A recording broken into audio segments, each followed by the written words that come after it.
know where the treats at. Is this the passing of the torch, right? Is this what this signifies? It comes down to that front office and what they feel is most important. The champ is here. We've touched down from a higher plane. Why you landed here? We always look forward to that week because it was always intense. You know that we ain't coming back. We about to. The man, the myth, the legend, Dante Hall. My favorite player growing up was Dante Hall. I love you guys in the show, but Dante was my guy. Get to dashing because you done on the warfield.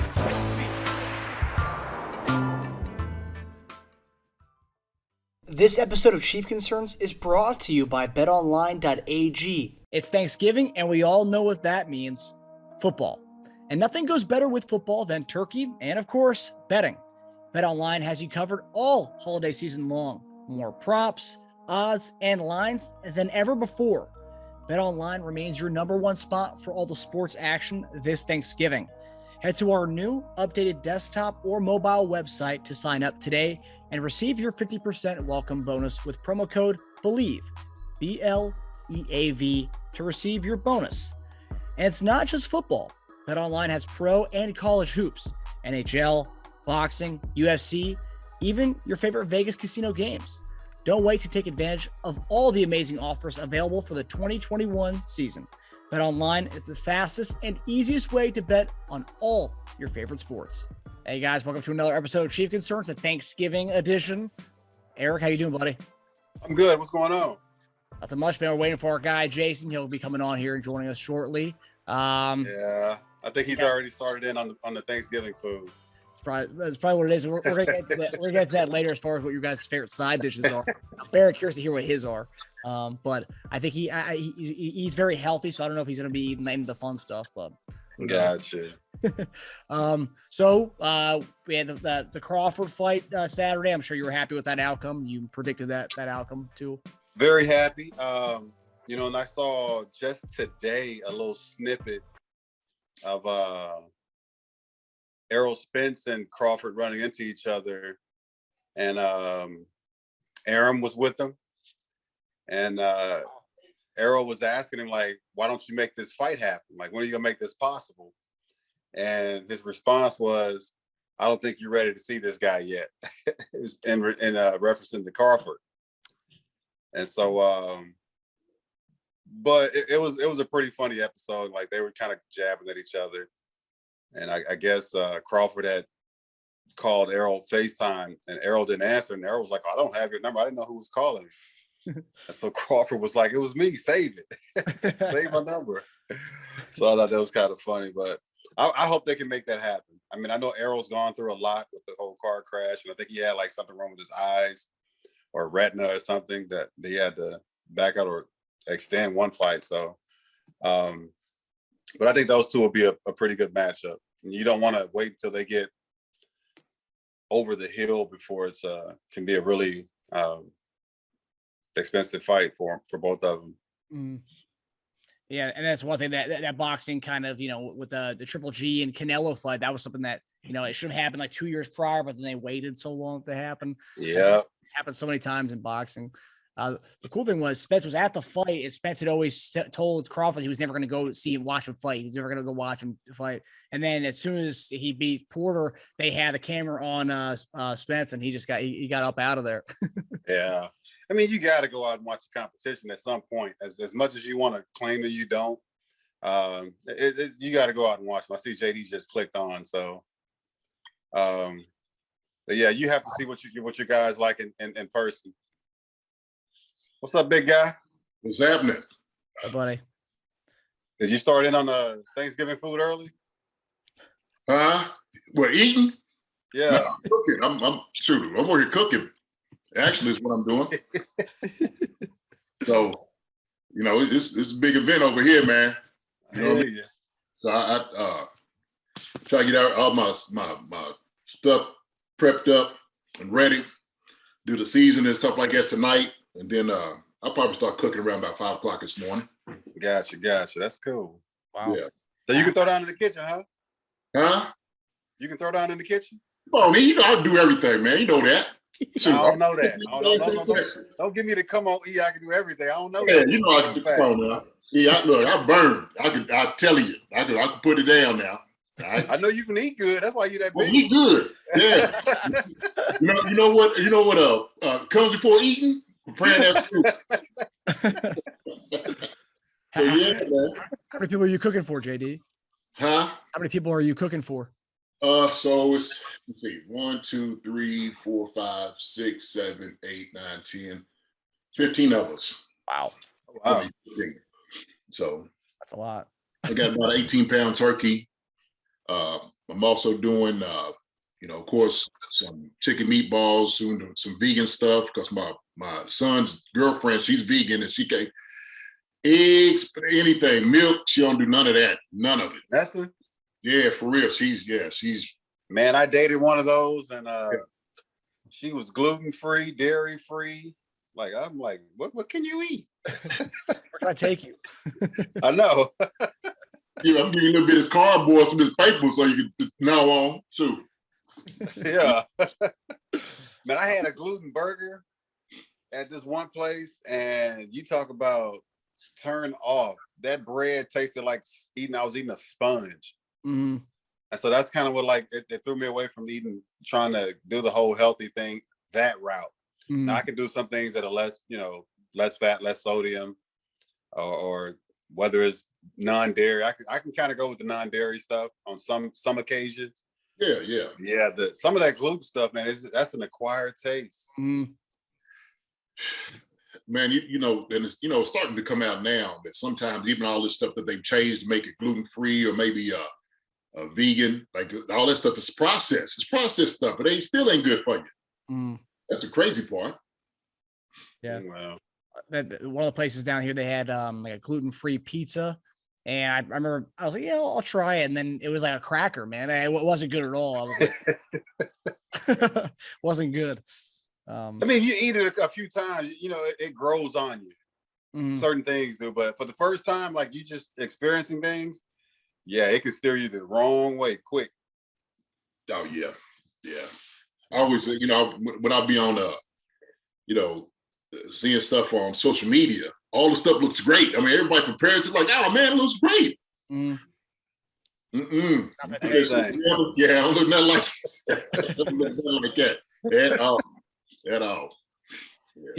The Impossible Meat stuff's all right though. Like the Impossible. I remember. Yeah, I've had that. Wasn't bad. Mm-hmm. Yeah, your boy made a whole lot of money on that TV. Tony put a lot of money into that Beyond Burger. I guess he was like one of the first ones invested into it. He said that's what blew up for him. He said he made a whole lot of money with that. Man. Mm-hmm. TG, man, stays winning. But shit, he said that was the only thing that's the only lick he really hit on investment. Well, let's get this thing rolling. All right. Well, we'll begin with our first concern of the night. So Sunday, to a lot of people's surprise, the Chiefs came out and kind of dominated from start to finish this game against Dallas, winning 19-9. Some people are saying that's the preview of the Super Bowl. It wasn't the fireworks, the high scoring game that a lot of people thought. Vegas had at 55.5. But what were your guys' biggest takeaways from this 19-9 victory over Dallas? I was just happy. I was happy we got the victory.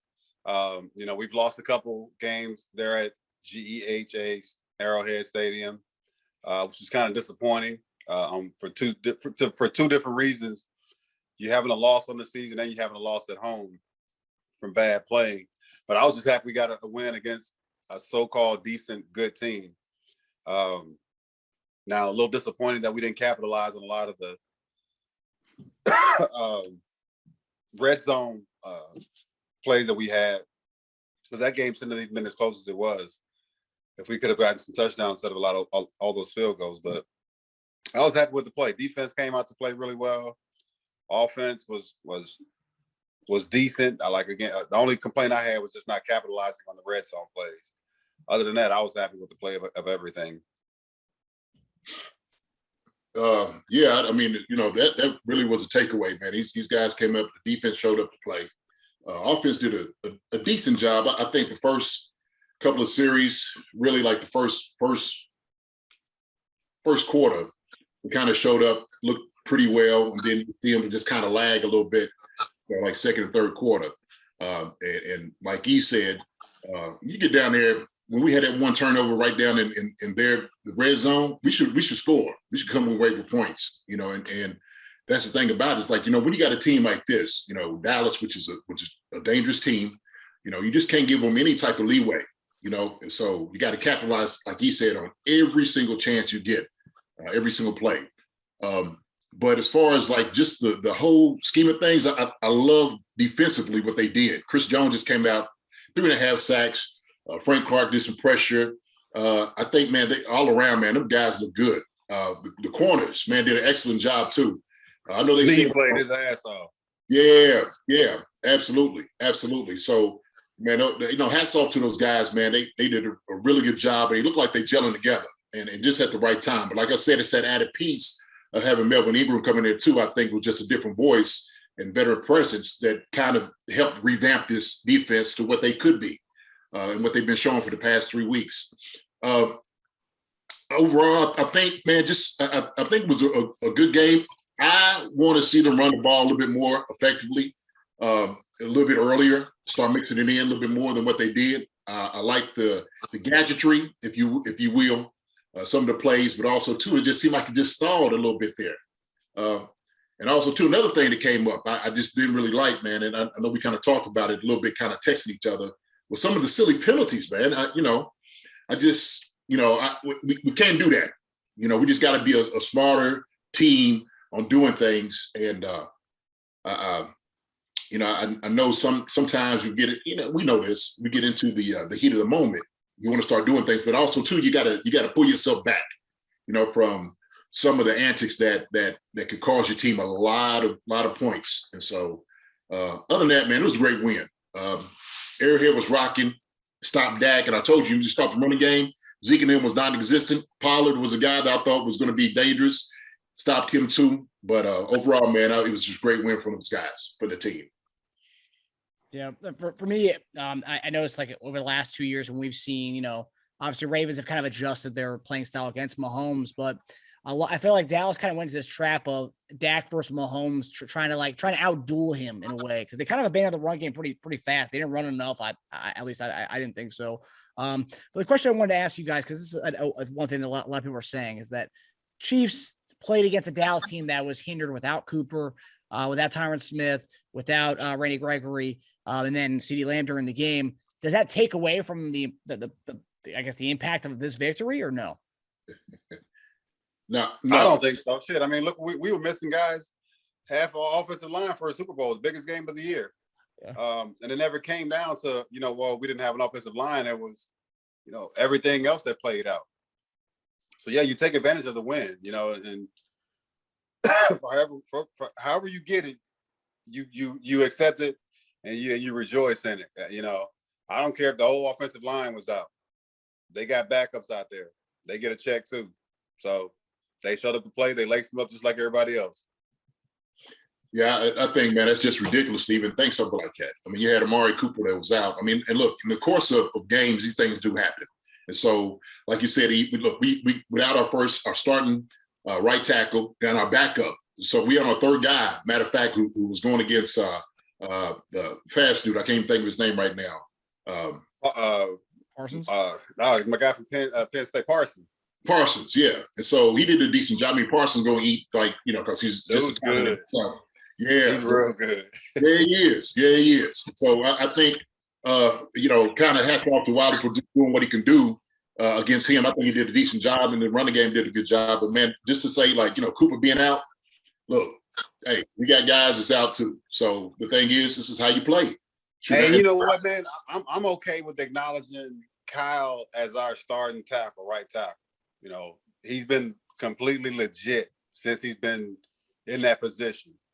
And offense hasn't looked any better than it has with him in there. And I wish they would just name him the starter for the rest of the year. I don't know as far as pay grade wise if Yang is the big money man and he has to play because of that. But right now, Young Buck is playing his ass off. Yeah, well, he's on his rookie contract, man, and so the thing is that those are things that, you got to battle it out, right? Competition is always good. So you push a guy to get better. And look, the thing is, we know this is performance business. You ain't getting it done, you're going to get replaced. You're going to get somebody else going to perform, instead of you. But look, they had guys, like I said, I'll go back to Amari Cooper being out, man. They had Gallup, they got the dude Cedric. I mean, they got guys, they got pieces. And so your main thing, your main staple, it's supposed to be with Dallas, it's supposed to be Dak. You got the new guy, Lamb. Then you got Ezekiel Elliott, right? I mean, those are your main staples. So, if you can't get it done with those guys, well, shoot, then maybe not the team that you thought you were. So, yeah. Hey. Another thing, because a lot of people, it was the most watched game of 2021 so far. Outside the Super Bowl, it was the most watched game. One of the biggest takeaways, you kind of mentioned it, both of you guys did, was L'Jarius Sneed's play, and Charvarius Ward also has played amazing this year. I think I saw some stat that he's allowing 30% of completions when he's targeted this year or something some ridiculous stat. Well, what have you noticed, just looking at from week 1 to now, and even if you go back to last year, what have you noticed in L'Jarius Sneed? It seems like he's just getting more comfortable out there. Such a short tackle. He's had to miss it most of. What did he get hurt halfway through the season last year, early on? He missed a few games last year. Yep. He's had to deal with that, and having to bounce back and understand, what's at stake here. He was having to go from an inside guy to an outside guy. Corner nickel. Sometimes I think they wanted to play him at safety, but he stepped up to accept whatever role they gave him. And right now, I think we expected much out of Hughes after the Cleveland game, because I think he had a big pick at the end of the game. Was getting a lot of praise for it, and he kind of fell off after that. And Sneed was pretty much the only guy that was just consistent in the secondary. And then all of a sudden you get Ward back, and he's just stepped in right away as he never missed a beat and playing at a high level. So the thing with Sneed, I just love his playmaking ability and his awareness. Dude will come up and hit you. He's making great plays in the secondary and plays on the other side of the line of scrimmage. So, he's definitely one that has been a big part of our defensive success. Yeah, I love his aggressiveness, no doubt about it. I think in this past year, it's kind of gotten him in trouble a little bit. He's had some up and down games, but overall, he's been pretty solid. He has. And Ward, man, he's done a tremendous job. And I tell you what, just kind of looking at the technique, and I was just watching the one that they intercepted in the end zone. I mean, the way he flipped his hips to open up to catch the ball, that was textbook. Absolutely textbook. You watching the slow motion and the way he had his hand on the shoulder of the receiver, turned his head, opened up to catch the ball. It was beautiful. It was a beautiful play. And so if you look at the way DBs work, and he could probably tell you a little bit more about it as far as how he's just be able to recognize and stand on the guy. It looked perfect to me. But those guys, man, they're young guys, and I like it because young guys like that, you want to keep these guys together. And if you can do that and help build that team on these guys who coming in, it was a little bit of a question about how he's going to play, man. But they stepped to the plate, man. They've been playing lights out football. Yeah. So yeah, man, they've been doing a good job. And Sneed, at Louisiana Tech, where he came out of, he was a safety kind of converted quarterback, kind of like our guy E over here. So yeah, you got to make some adjustments. Mm-hmm. Now, going to our next concern. So we talked about the defense has been playing outstanding. It's a night and day from what we saw the first few weeks of the season to now. But the offense has kind of been, and you kind of see it in the Green Bay game and in the second half of this game. I think I saw. So I have the last 10 drives of the game. We had punt, fumble, interception, punt, field goal, missed field goal, punt, and then we got the ball and we kneeled it. Where do you see the problems? Obviously we had the red zone interception, we had with the fumble, tip off of Kelsey's hands, but where do you kind of see the offense? Because it still doesn't seem like it's not right yet. We don't see it fully synced yet. Where do you see the problem still offensively? To me, it's mental. It's a confidence thing, and I think it still lies within the offensive line, and also with the running backs. We still have 4 running backs. I think 4 running backs that we're still using. When you really can't establish a solid running game with one running back, and you don't have a complete confident offensive line, you kind of second guess on some of the things. I mean, 'cause I think everybody that's a fan or an opponent or a coach is pretty confident in what Patrick Mahomes can do, what Travis Kelce can do, and what Tyreek Hill can do. I don't think anybody is ever questioning what their talent and what they bring on Sundays or Mondays, whatever time we play a game. But when it comes to our offense, it's more so questions about our second and third receivers, our offensive line, and our running back. That's where all the questions come about. So, and I think right now it's still the offensive line is, developing that chemistry. And right now, I think, like I said earlier, we've been playing really good ball with Kyle in there at the right tackle. So, and that might be the adjustment that we need. Other than that, I think the coaching staff will dial up some other plays to get us in the end zone. But right now, that was our issue last year, was not being able to score in the red zone. And now we're facing those same problems of not getting in the end zone. So maybe that's another part of what our identity used to be, is still trying to take chunks. And when you're not able to take chunks, what kind of short routes can you go to? We're not a short route team unless it's just those little crossers. So go back into the playbook, come up with something that can get you those little easy routes to get into the end zone. I don't think it's a confidence at all, to be honest with you, in those guys' ability. I mean, Clyde Edwards-Helaire came in, man, and gave a spark, man. He looked fast. I mean, you could tell the difference between him and Williams as far as him hitting the hole. And then, guys coming back, man, he was ready. He was ready. I think it's more so just the play calling, the way they pick it and they choose in certain situations to me. Just being an offensive guy, when I'm sitting there looking at it, sometimes when we're passing it on first downs, I think sometimes we just got to kind of take shots. Sometimes we can't be predictable running the football like we are. Now I get, when you're up at the end of the game and you're trying to run the ball because you're trying to run, it's for 4-minute offense, you're trying to run the clock, right? But I think that element is available to you in the very first and second quarter, and we're not doing enough of it. It's in my own opinion. And so sometimes what I think is when we get into, passing the ball maybe a little bit too much and we hang our hat on it, to me, it kind of gives me remnants of like it was last year. You start getting a little bit too confident and like throwing the ball somewhat where, the check downs was working last week. We want to get more back into the kind of the checks down and doing some things, but also too, to open up the pass, you got to run the football. And I think we ran the football well. We was getting some chunks. I think Edwards-Helaire was averaging, 5.7, maybe 6, something like that a carry. And so a guy like that, man, let him eat. He just got back. Let him eat, man. But I think it's what it is. It's the play calling. I know Andy and Benny, they because we got the guys, the receivers that could go get the football, the guy, the gunslinger back there, we want to throw it. That's beyond mantra. It's who we are. But also too, man, we got guys talented. Gordon played this week, right? He was inactive, but Williams is in there, I think. And of course, like you said, it's Clyde Edwards-Helaire. That's a 1-2 punch, man. You got to use those guys. Use them. So yeah, you took McKinnon out there too. And McKinnon too. McKinnon, like I said, he's a veteran guy that knows how to play the ball, play football.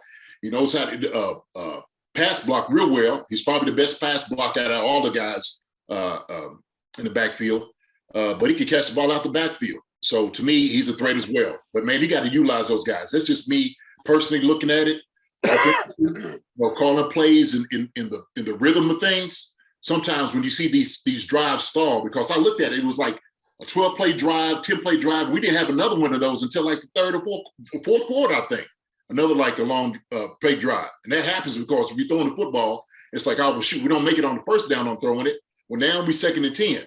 So then you get another one that's just, it's a long, you don't want to be in long third downs. And a long third down is 3rd and 7. Anything over that, you don't want to be there. So percentages doesn't work. Let's put it that way. It just doesn't work. It's not in your favor to do it that way offensively. There was one point during the game where I was watching with my brother, and I believe it was like several different drives, and we were doing multiple play action plays, and we hadn't run the ball in like forever. And I'm like, what is this? It reminded me of, when you play a rookie in Madden and they don't know what they're doing. They just like the look of the play, and they just keep playing the play action play without even establishing a run game. It's like, it doesn't make any sense. Were you surprised in the usage of Clyde Edwards-Helaire more so than Darrell Williams? I mean, I think Williams only had 4 carries. They kind of just went straight to Helaire. I mean, were you surprised with that? Not really mixing it up at all? No, he's your workhorse. So he comes back, he's your star. He's the one that's the starter.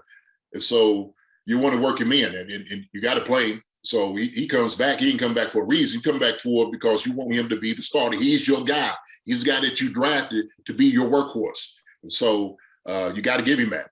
And I don't see any problems with it. The thing is, the enemy knows if Clyde Edwards-Helaire is coming in and he's not making the yards, Williams come in, let him total a little bit more. And so if CEH comes in and he's doing a good job, which he was, shoot, let him eat. He ain't ate in a long time. How long has it been since he played? It's been 4 weeks? 3 or 4 weeks? 4 weeks. I'm not even sure. So, that's your guy, man. That's your money guy. Should put him in there. Yeah, I mean, and also I will say that I did, since he's been gone, we've kind of established where I think Mahomes has kind of gone more to this check down and longer drives kind of stuff, just taking what the defense has given him. And that was a hilarious thing coming out of college. They would throw the check down to him a lot in that offense in LSU. And that was like especially catch the ball out of the backfield. And I did see we're actually utilizing a little more in the passing game this week, and small sample size, but that was good to see him getting the ball in space. Yeah. There's a question I did want to get to, Ebe, as far as the defensive aspect stuff. I was kind of surprised that Mike McCarthy, to start the game out, they wanted to, because usually I guess I'm used to the mantra of defer to the second half when you win your toss. Dallas comes out, they want the ball right away. Is that like to a defensive player when a team says they want the ball to start off the game? Is that kind of like, let's go? Is it kind of like a kind of a thing where you get fired up and juiced up when an offense wants to go against you and score right away? You're always amped when you get to go out on the field. So, I mean, especially if they want to, test you by accepting it. So, yeah, you definitely amped up by those kind of moments. So, but, Dallas has been a high-flying offensive team. We've mentioned it earlier. Zeke and Pollard have had a pretty good season being a tandem backfield. And Dak was playing phenomenal outside of the game against us and the game against Denver. So, take nothing away from Dallas. They've been playing really, really well. They're missing a lot of people against us. But yet again, like I said earlier, we did what we're supposed to do. And that's take advantage of it. And we did.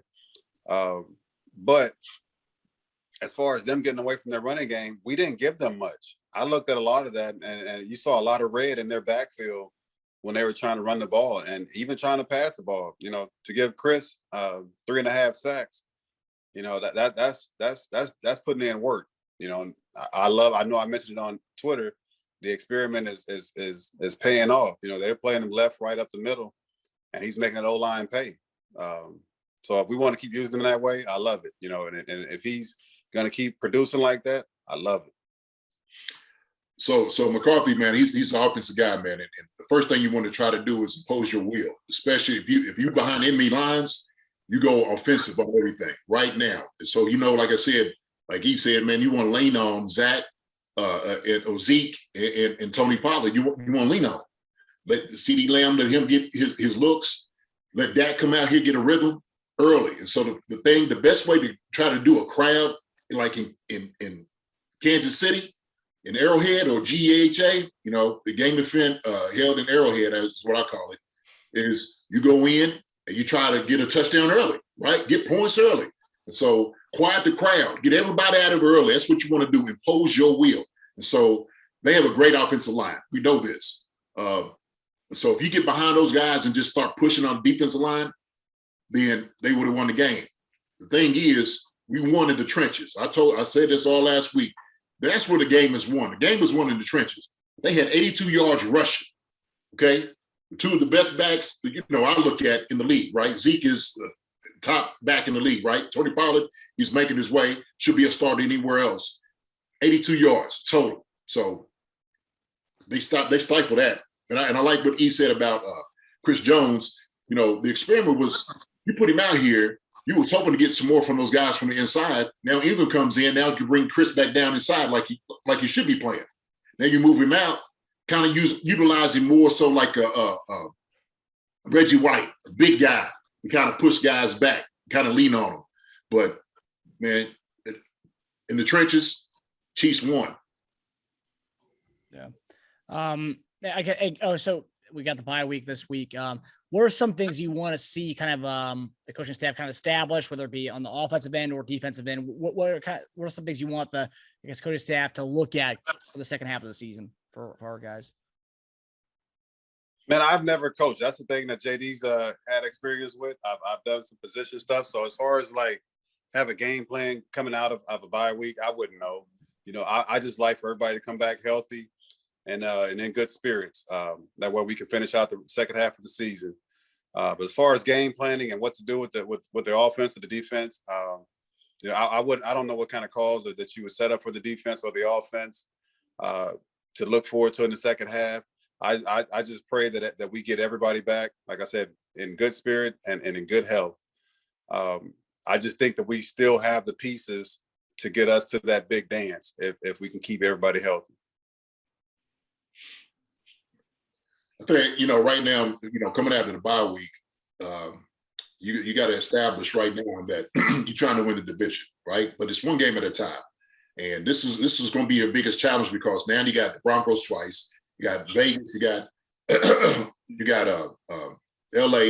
And so now these are everybody in your division play twice. And it's hard to fool them 2 times in a row. It really is. And so when you're going in, you got to think about how they're going to defend you during this time. So you're preparing. Same thing. We got to build off this win. We still got to get the offense going to where we want them to go. We're not quite there yet, right? We're not getting the passing yards like we should. Should we run a little bit more with the running game, a balance of it than what we have been doing? I think we're still somewhere like 70-30, maybe even 80-20. And so you want a little bit more balance. I like to see it more 60-40 if we could, right? And so if you can start doing that, start working it in, I think you're going to be good. That's pretty much it. I mean, this second half is like preparing yourself, setting yourself up to get into the playoffs. But it's still one game at a time. It's got to be that. It's still got one game at a time. But it's going to be tough. Broncos, Chargers, and the Raiders. That's where you got to win. Yeah, I believe it's all of our division games plus Steelers and Bengals. I believe are the only two. Yeah. So definitely have our hands full. Let's see, man. Oh yeah. Mm-hmm. Yeah, and that's one thing I think you said it on Twitter. E was like, a win's a win, and that that's another win we got. So like all people who are trying to discredit the win with all Cowboys having injuries. Every team's got injuries. We call the season right now. So yeah, just win what's in front of us. All right, okay. So with it being Thanksgiving, and with the bye week coming up, not much Chief topics for going forward, but with it being Thanksgiving. I want to ask you guys something that everyone always talks about: Thanksgiving side dishes. And E and JD, I want to know your top 3 Thanksgiving side dishes. Oh, I love mac and cheese. My sister and my niece make a good mac and cheese. My sister makes a great chicken spaghetti that I love. And heck, I like cabbage too. Cabbage is one of those things that they're on my top list. Being an old Southern boy, I love me some cabbage. Mac and cheese number 1. Is that top? Yep.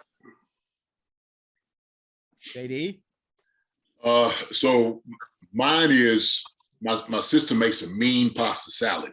I'm telling she puts a little bit of some sausage and everything in it, man. It's tasty. So pasta salad for 1. Nice like broccoli casserole, number 2. You get a nice broccoli casserole, we good. We straight on that. Man, I'm not really a big mac and cheese guy. I never have been. You know what I'm saying? Hey, he didn't ask you to knock mine. He said name yours. No, I'm just trying to think. I'm not knocking yours. I'm just saying that mac and cheese wouldn't really. Name yours. I'm not. I know it. So my third one. I'm going to say my third one. And I really started like recently, the last few years, but eating this is another like a Brussels sprouts casserole. Woo, man! Must have put some bacon and stuff in it. Woo, sucker's ready. I'm telling you, ready. If you ain't never had it before, man, I'm gonna have to send y'all a sample or something, man. Get y'all some of that. Well, casseroles aren't a big deal in Southern Thanksgiving meals. What are you talking about? Casseroles is casseroles. Nah, that's. I mean, I Yes. get what JD. I get what you're saying, man. That's when I got to Nebraska, I discovered a lot of casseroles, green bean casserole, all that. No, I ain't talking about those. I'm just talking about like all the casserole yeah. stuff. Like growing up in the South, like it was basic. You get your dressing, mashed potatoes and gravy, your mac and cheese, and your potato salads and cabbage and greens and beans. Like you get all that stuff out here. That's the southern. Greens. My fault. That's my fault. Hey, greens. But look, but casseroles.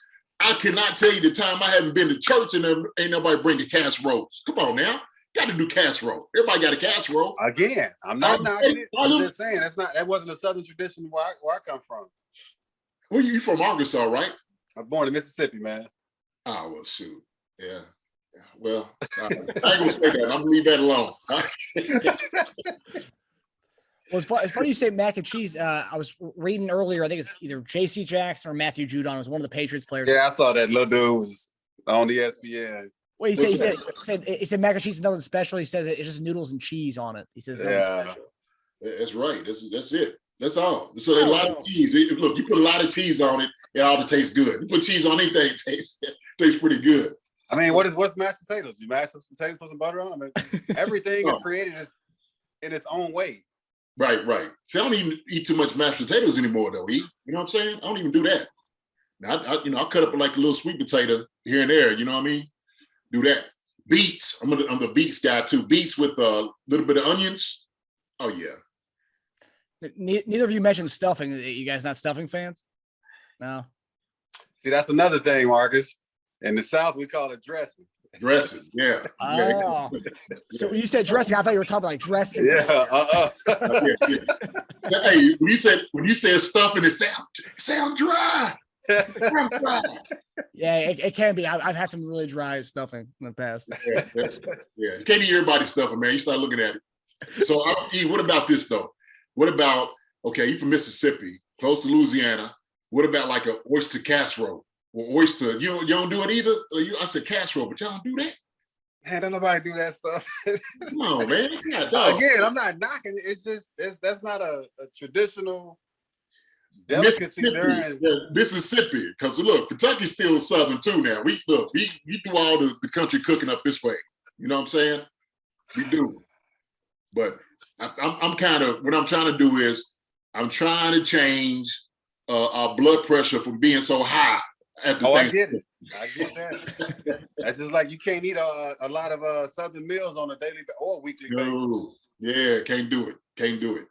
I love it, but I start thinking, I'm like, look, I want to live for a long time, and I ain't trying to clog these arteries. Hit them arteries quick. Right, that's right. So.